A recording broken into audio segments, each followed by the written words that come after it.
Olá pessoal, estou eu aqui mais uma vez dentro do nosso programa Fala Cordeiro, dessa vez bem rapidinho, somente para fazer alguns esclarecimentos, mais uma vez aqui com o ex-prefeito Amarildo Zorzo. Muito obrigada, seu Amarildo. E eu quero falar com vocês uma coisa, né? Recentemente foi inaugurada a nova ETA e o prefeito, né, o atual prefeito, o senhor Adnan Hortolã, ele fez algumas declarações durante o seu programa na rádio comunitária aqui da cidade, e eu gostaria de ouvir do ex-prefeito Amarildo Zorzo o porquê de não ter inaugurado a nova ETA dentro da sua gestão. Pode ser, seu Amarildo? Sim. Por favor, vamos explicar para a população o que aconteceu, o que for possível de ser explicado para a gente entender.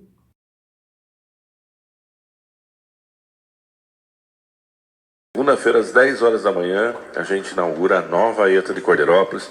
Foi uma obra que também, a despeito do que aconteceu com o cinema, estava praticamente perdida. É uma obra que, quando nós entramos, estava parada, tinha vários processos, investigações de GAECO em cima dela, tal, e a gente acabou retomando praticamente do zero. Ela tinha sido iniciada, a gente retomou praticamente do zero, investimos, a prefeitura investiu aí algo em torno de 4 milhões de reais, não é pouco, 4 milhões de reais de recurso próprio, mais os 12 milhões de reais que vieram do governo federal. Boa noite, Daniel, boa noite a todos, né? Eu, sinceramente, não ouvi a fala do prefeito, né, o contexto que ele quis colocar, mas fazer uma ilação sobre o GAECO, acredito muito mais que seja porque ainda dói no couro dele o ferrete que o GAECO colocou em Cordeirópolis, né, na administração dele, que o GAECO esteve presente em Cordeirópolis. Eu estive durante 16 anos e praticamente 12 anos, né, com mandato, mas 16 anos envolvido com a administração, e durante 12 anos eu defendi um mandato político eleito. Em nenhum momento nós tivemos qualquer suspeição ou qualquer ação do GAECO em Cordeirópolis como nós tivemos aqui. A colocação que ele faz na questão da ETA, eu queria explicar bem e agradecer essa oportunidade, porque nós já dissemos isso por diversas vezes, mas sempre é bom lembrar. Ele é um programa da FUNASA, essa verba foi um programa da FUNASA, e quando nós entramos nesse programa, muitos duvidavam que a gente conseguisse, mesmo porque a FUNASA tinha um histórico de verbas menores, valores menores, mas muito mais atenção ao Nordeste, que é uma região que a gente sabe que necessita realmente de investimentos. Quando nós entramos com o projeto da ETA, era o maior projeto em valores que poderia ser liberado com uma estação de tratamento de água. Como Cordeirópolis precisava, nós tínhamos a área, nós tínhamos o terreno, nós não tínhamos o projeto ainda, mas tínhamos o terreno que foi deixado pelo governo Feio. Junto com o Giovanni do SAI, nós contratamos uma empresa e elaboramos um projeto de uma ETA nova, moderna. E fomos disputar esse projeto com muitas outras cidades, por várias etapas. Mais de 200 cidades entraram com projetos.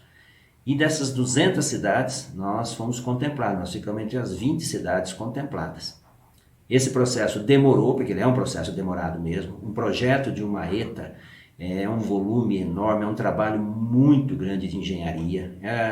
Eu estive diversas vezes na FUNASA, em São Paulo, junto com o Giovanni, junto com a equipe técnica, os engenheiros, junto com os técnicos da FUNASA. Estivemos em Brasília também. E todas essas viagens, todas essas reuniões, sempre nós tratamos de maneira muito democrática, muito aberta, de uma maneira institucional, sem nenhum tipo de proposta ou pedida ou qualquer coisa que não fosse dentro do campo da institucionalidade. Nosso projeto foi contemplado porque ele era um projeto muito bom e realmente Cordeirópolis necessitava. Estávamos no governo Dilma, todos nós sabemos que nesse período foi um período conturbado depois da reeleição da presidente Dilma, muitos protestos se iniciaram, né? Também em cima de uma crise já tanto econômica como social e institucional, quando se começou a discutir o impeachment da presidente Dilma. E mesmo em cima disso, nós tivemos todos os diálogos em cima dos responsáveis da FUNASA e do governo federal, e fomos contemplados com essa verba para a construção da ETA. Depois da contemplação desse projeto, que já estava no segundo mandato da presidente Dilma, nós fomos licitar a ETA, e justamente por esse ambiente, como eu disse, conturbado, em que a presidente já tinha uma ameaça de impeachment, já estava crescendo essa discussão do impeachment, muitas empreiteiras não queriam entrar na disputa, né? Elas entendiam que, primeiro, a Funasa poderia não pagar, e se a presidente fosse cassada como foi, também poderia afetar os repasses e os pagamentos. Mas mesmo assim, nós tocamos à frente, sempre com a equipe técnica do SAI, junto com o Giovanni, junto com os responsáveis da empresa que nos auxiliou tecnicamente, e fomos para a licitação. Licitamos a primeira licitação, né? Nós lançamos a primeira concorrência pública, não tivemos participante. Na segunda nós tivemos interessado, a empresa ganhou, iniciou-se as obras,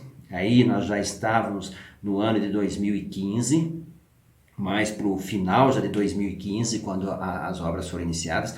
Ela é uma obra longa, ela é uma obra demorada, como foi, né? Você vê que ela foi inaugurada agora recentemente, e nós tivemos essa felicidade de iniciar. Mas, ao mesmo tempo, com a cassação da presidente Dilma e com a mudança nas pessoas que administravam a Funasa e os órgãos e os ministérios lá em Brasília, nós sentimos muita dificuldade para as liberações. Embora a Funasa, a parte técnica da Funasa, sempre deu parecer favorável para a obra. A obra ela se iniciou de maneira correta, ela teve uma condução correta pela construtora. E aí, para minha surpresa, em 2016, né, que a obra já estava em andamento, fui procurado por um representante da construtora, dizendo que havia sido já liberada a primeira parcela, mas que na segunda parcela nós teríamos alguma dificuldade. Eu não entendi por quê, e ele me disse porque a empresa estava sendo procurada ou sendo pressionada por membros de Brasília que entendiam que eles tinham direito a algum valor da obra, tá? Ou seja, uma propina, alguma coisa nesse sentido. E ele veio conversar comigo se eu estava a par disso. Falei, não, em momento algum. Falei, nós nunca discutimos percentual, nunca me pediram nada em todas as discussões que nós tivemos. E mesmo porque as pessoas que eu discuti lá, no início da obra, do projeto, já não estão mais em Brasília, né? A equipe da presidente Dilma, que havia sido afastada, e quem tinha assumido era a equipe do presidente Temer. E eu não os conhecia. Falei, olha, na minha parte não tem nada e também não fui informado de nada, mas ele disse que ele achava, pela experiência que ele tinha, que os atrasos e a demora de Brasília poderia ser por isso. Infelizmente, passado um tempo, isso se efetivou, ele foi procurado por um representante, né, que não se identificava, mas procurava, dizendo que ele era de Brasília e que eles tinham um valor, algum acerto a ser feito. Esse representante também se manifestou junto à equipe do SAI, dessa maneira, dizendo que havia, mas nunca me procurou, mesmo porque eu sempre tive uma atitude bem clara, que quando ocorresse qualquer coisa dessa maneira, eu encaminhava a denúncia à delegacia municipal, como eu fiz em outras ocasiões, sempre de maneira aberta, transparente, e fui bem claro para a construtora e fui bem claro para a equipe do SAI que não havia nada, e nada nós tínhamos acertado com ninguém, então nós não devíamos nada, nós devíamos sim, a Funasa devia a segunda parcela para nós. E não me corrompi, não me pus a pagar nada para ninguém. E, infelizmente, eles chegaram a ameaçar que iriam parar a construção. Eu estive em Brasília umas 2 ou 3 vezes para discutir isso, mas, infelizmente, lá em Brasília, com essa mudança do governo, naquele momento da saída da presidente Dilma, a entrada do Temer, já estava estabelecido o Temer, toda hora trocavam o presidente da Funasa, toda hora trocavam o representante da Funasa, e aí se arrastou aí praticamente o segundo semestre de 2016 dessa maneira.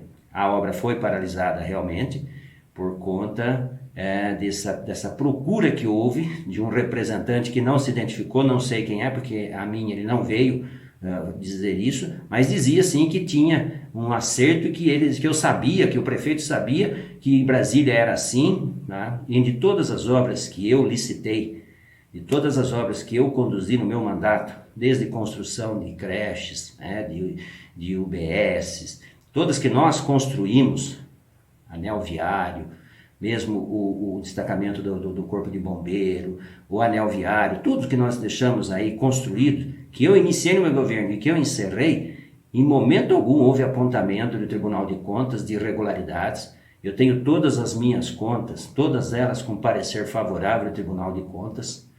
E, volto a dizer, nos 12 anos que eu tive e representei Cordeirópolis com meu mandato de vice-prefeito e depois de prefeito, em nenhum momento nós fomos aqui procurados por GAECO, por quem quer que seja. Então me espanta essa colocação feita pelo prefeito, mesmo porque se ele tivesse, ele devia ter apontado. Agora, lá em Brasília, sim, depois que saiu o governo da Dilma, do PT, e que entrou o MDB, a gente percebia que a conversa era muito diferente. Tá? Aliás, lá das diversas vezes que nós fomos conversar lá, nunca tinha um responsável pela FUNASA direto. Sempre era a doutora fulana, essa doutora saiu, agora é o doutor, depois já mudou o doutor, não é mais esse, é o outro. Infelizmente foi um período conturbado mesmo, né? A cassação da presidente Dilma e o início do governo Temer, que depois se prolongou até 2018.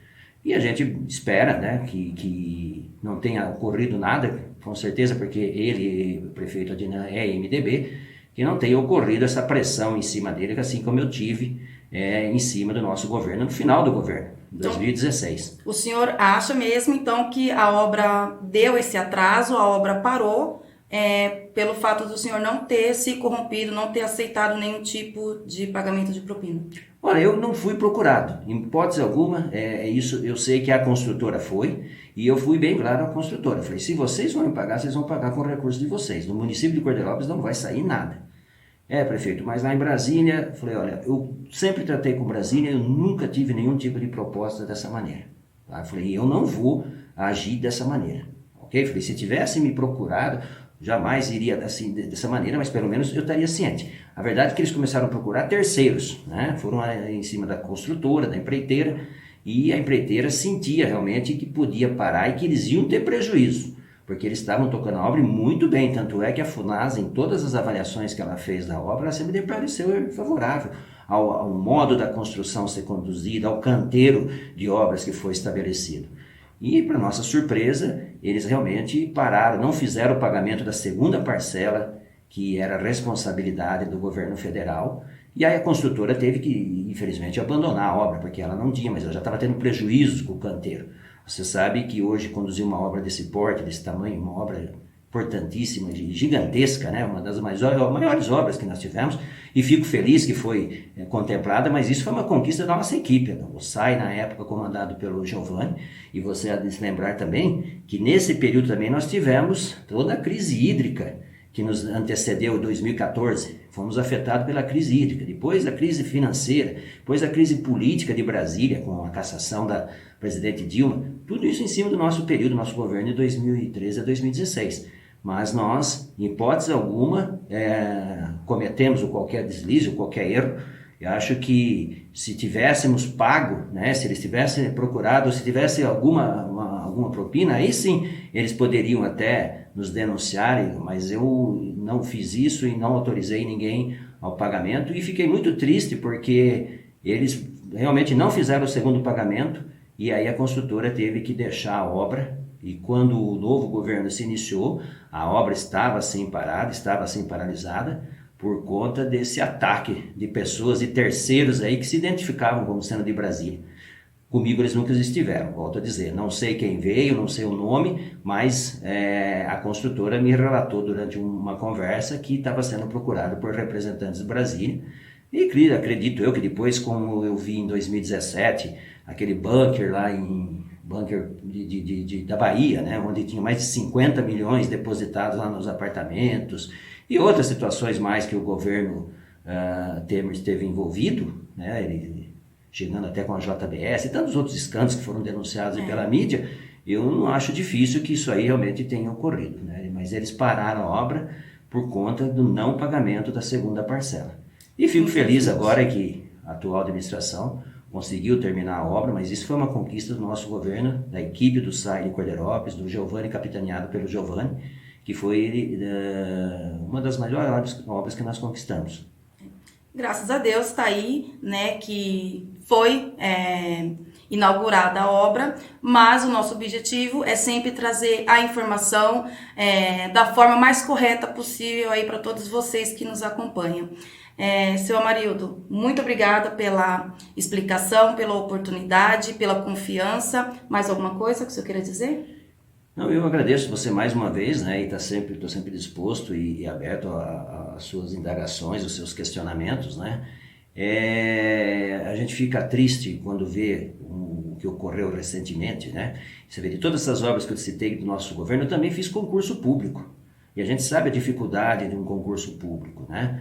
A gente sabe que isso sempre tem muitas denúncias, muitas suspeitas, mas tivemos um concurso público e em nenhum momento esteve aqui o GAECO para acompanhar como tivemos. Então fica triste para o município de Cordeirópolis uma situação dessa. Eu não estou aqui condenando ninguém, não estou dizendo que sejam culpados ou inocentes, mas eu acho que tem que ser investigado, tem que ser apurado. Por enquanto é apenas uma denúncia e uma investigação. Mas é muito triste. Agora, querer dizer que a obra não foi encerrada e não foi entregue, não havia tempo hábil para ser entregue no nosso governo. Ela é uma obra demorada, como foi. Vocês veem que depois de parado no ano de 2017, final de 2016 e 2017, ela foi reiniciada e foi mais 2 anos de obras. Então, ela não teria terminado no meu governo, porque houve um atraso desde o processo de contratação da empresa e depois com essa questão aí que atrapalhou também. Então, em hipótese alguma, foi porque o GAECO esteve em Cordeirópolis ou porque teve denúncias. Todas as nossas obras foram entregues, como eu disse, desde as 2 UBSs, né, que nós entregamos, da creche do São Francisco, do destacamento do bombeiro, do reservatório de 1 milhão de litros, do anel viário, todas as obras que foram licitadas no meu governo. Tem também a da praça, Comendador Jamil Abrão Saad, que foi licitada no governo anterior e nós tocamos a obra com alguns percalços, com problemas, inclusive com a construtora, que isso é motivo, inclusive, até hoje de discussões e de processo, mas todas elas foram entregues e, em momento algum, o GAECO esteve presente em meu governo, que foi de 2013 até 2016. Então, Daniela, eu agradeço o espaço, agradeço a todos, a paciência de todos, e, mais uma vez, muito obrigado, e estou sempre à disposição. A hora que você precisar, nós estamos aí para dialogar e expor os fatos como realmente ocorreram. Eu que agradeço mais uma vez. Muito obrigada, senhor Amarildo. Muito obrigada a vocês que nos acompanham. Tá aqui a explicação, os motivos de não ter sido entregue a obra da nova ETA que foi inaugurada agora recentemente. Mais uma vez, obrigada, um beijo e até o próximo.